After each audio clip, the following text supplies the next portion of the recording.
Hello, my name is Noah and I'm a DevRel engineer working on Atlas. In today's video, I'll be showing you how to set up a project with Atlas that uses versioned migrations. For this example, I'll be starting out with an empty Postgres database. So now what I'm going to do in this schema.pg.hcl file is define the schema I want my database to have.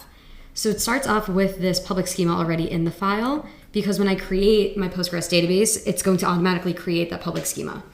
So now I'm just going to add what I want to include in my database.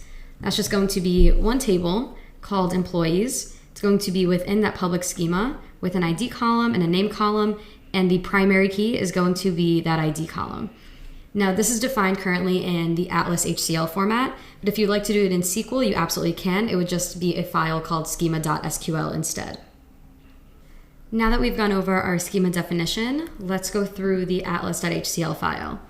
So in here, we have a local environment block that first contains the schema source file.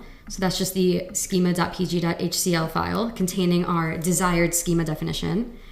And that's followed by two links. The first one is URL, which is the link to the database that we want to apply our migrations to.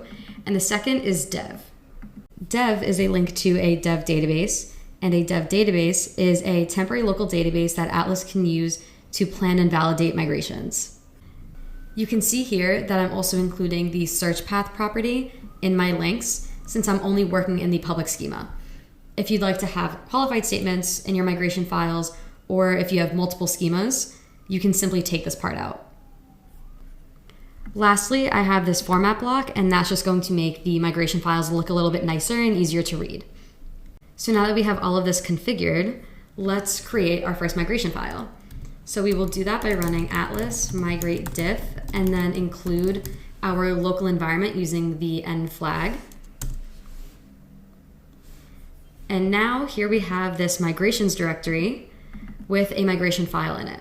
Now this has the one statement that we need to get from an empty database that just has a public schema to this schema definition. We just have to create the table employees with the ID column, the name column, and the primary key ID. Now remember, since we added that search path public, there is no schema qualifier in here. Now let's apply this migration to our database. So we'll run atlas migrate apply, and again use that n flag. And you can see here that our migration has been applied to our database. But let's confirm it by running another command, atlas schema inspect, just to see what our database now has in it. So you can see we have a lot of information here. First, we have this Atlas schema revisions table, which is just tracking our migrations. And then at the bottom, we have our employees table and that public schema. So our previously empty Postgres database is now populated. So to quickly sum up what we did in this video, we took an empty Postgres database and applied schema changes to it using Atlas's version migrations. I hope it was very informative, but there will also be links in the description for further documentation. And stay tuned for more videos going further into what you can do with version migrations. Until then, thank you for watching, and I'll see you in the next video.